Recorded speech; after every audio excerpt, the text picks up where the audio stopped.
राम राम सभी को दोस्त। तो તમારું નામ બતાવી દેજો। મારું નામ હિરેનગીરી ગોસાઈ, ગામ ક્રાકસ છે અને અહીંયા હાલ ગારિયાધાર અમે આવ્યા છીએ ફટાકડા લેવા। ભાવનગર જિલ્લાનું ડાયમંડ સિટી કહેવાય એવું ગારિયાધારનું નજરાણું અને ફટાકડામાં લોકો મંદિરના માહોલમાં ફટાકડા ફોડશે।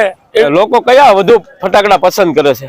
ત્યારે લોકો બને ત્યાં સુધી નાની વસ્તુ લેશે અને જે આપણે એની બજેટમાં આવતું મંદિરનો માહોલ છે પણ તોય ધીમે ધીમે ગરાગી શરૂ છે હજી અને ગરાગો આવતા જાય છે ફટાકડામાં, એમ થોડુંક સારું રહેશે।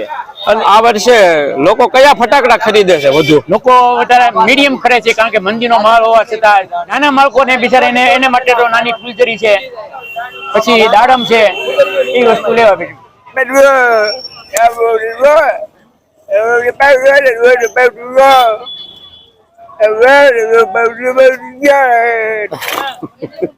નમસ્કાર મિત્રો, સ્વાગત છે તમારું અમારી ચેનલ લોહંગ ટ્રાવેલમાં।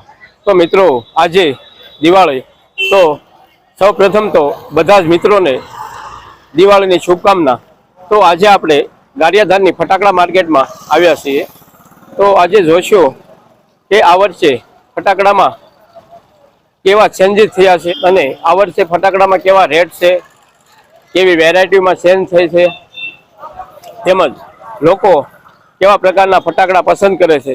તો આવી તમામ બાબતોની આજે આપણે માહિતી મેળવશું। તો જોડાયેલી રહેજો વિડીયોમાં અને વિડીયોને અંત સુધી જોજો। અને મિત્રો આપણા વિડીયો શરૂ કરી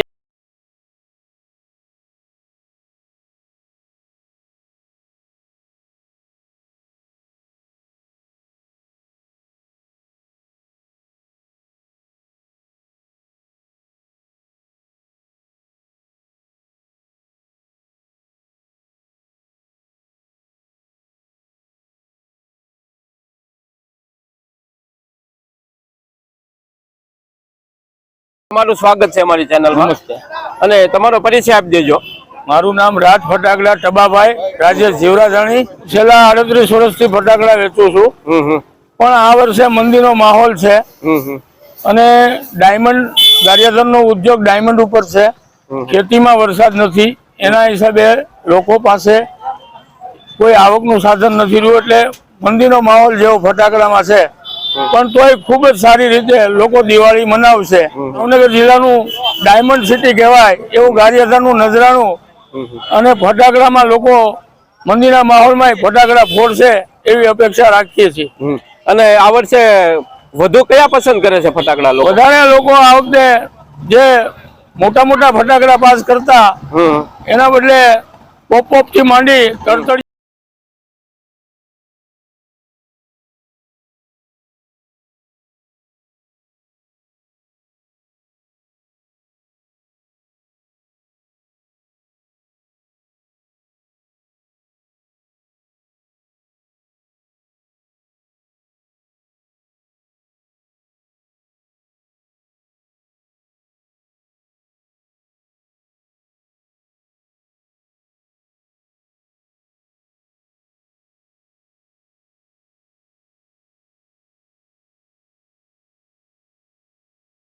આવ્યા છે બાપા સીતારામ ફટાકડા સ્ટોર ની અંદર, જેમના ઓનર છે ભાવેશભાઈ ઝાલા। તો ભાવેશભાઈ, આ વર્ષે ફટાકડામાં તમારે આગળ કઈ કઈ નવી વેરાયટીમાં? અત્યારે ઘણી બધી વેરાયટી આવેલી છે આપણી પાસે। નવી વેરાયટી જો આપણે આયરમેન લાવ્યા છે 25 શોટ 50 શોટ, પિકાજી ની આઈટમ લાવ્યા છે, પછી નોરડી રાસ, અનેક પ્રકારની નવી આઈટમ આવી ગઈ છે આજકાલ, ઘણી બધી સાંસ આઈટમ થઈ ગઈ છે। અને લોકો કયા વધુ ફટાકડા પસંદ કરે છે? ત્યારે લોકો બને ત્યાં સુધી નાની વસ્તુ લેશે અને જે આપણે એની બજેટમાં આવતું હોય, જે 1000-2000 રૂપિયાના ફોડતા હોય, અત્યારે હાલમાં સમયના સંજોગના હિસાબે 500 રૂપિયાના 700 રૂપિયાના લઈ જાય। જે 10,000 નો માલ લેતા હોય અત્યારે 2-3 હજાર રૂપિયાનો માલ લઈ જાય છે। એ રીતે અત્યારે મંદિરના માહોલમાં દિવાળી આવી છે અત્યારે, તો જે થાય એ બપોર પછી ટ્રાફિક નીકળશે, નકર તમામ ટોલ વાળા અત્યારે નાનો નાનો વેપાર કરે છે, ક્યાંય ટોલમાં એવો વેપાર છો નથી। બધા વેપારીને અત્યારે 30 થી 40% માલ ખપાણો છે, અગર દર દિવાળી 70 થી 80% બપોર થાય ત્યાં કપાઈ જાય, અને બપોરથી સાંજ પડે ત્યાં 100% માલ કપાઈ જાય છે. પણ આ વર્ષે હવે કેવડાવશે કદાચ હજી 20% વધે તો 60% 70% માલની ગણતરી છે કપાવવાની. ભાવેશભાઈ ખૂબ ખૂબ આભાર તમારો અમારી ચેનલ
એક કસ્ટમર ફટાકડા ખરીદી રહ્યા છે. આપણે તેમની પાસેથી પણ માહિતી લઈએ.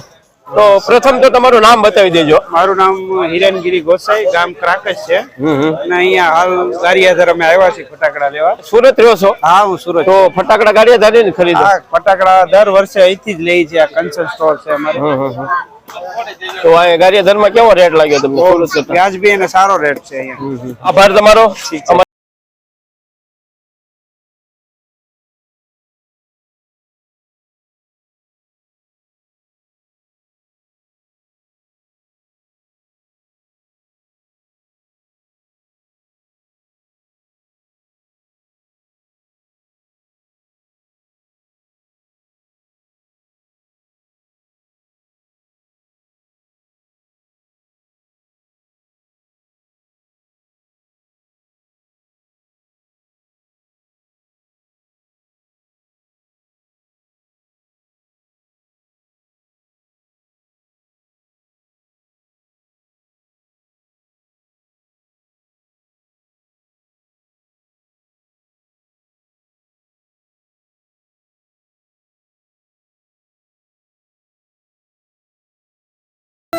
થોડીક તેજીનો માલ બતાવતા ફટાકડાના સ્ટોલ વાળા વ્યવસ્થિત ધંધો કરે છે અને કોઈ ગાડની અડચણ નથી અને ફાયરના બાટલા પણ રાખે છે, રેતીની પણ સગવડતા રાખી છે અને બધું વ્યવસ્થિત ચાલે છે.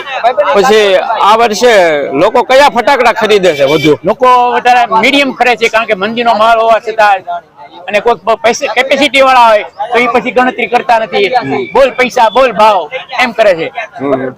નાના બાળકોને બિચારા એને માટે તો નાની ફૂલઝરી છે, પછી દાડમ છે, એ વસ્તુ લેવા, ચકરી છે, એવું બધું લેતા હોય છે.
મિત્રો કેવો લાગ્યો આ વિડીયો તમને કોમેન્ટ કરીને જરૂર બતાવજો અને તમને આ વિડીયો પસંદ આવે તો વિડીયોને લાઈક જરૂર કરજો અને તમારા મિત્ર મંડળને શેર પણ કરજો, જેથી તે લોકોને પણ જાણવા મળે કે આ વર્ષે ખરેખર મંદિરના માહોલમાં પણ લોકો ફટાકડા ખરીદી રહ્યા છે.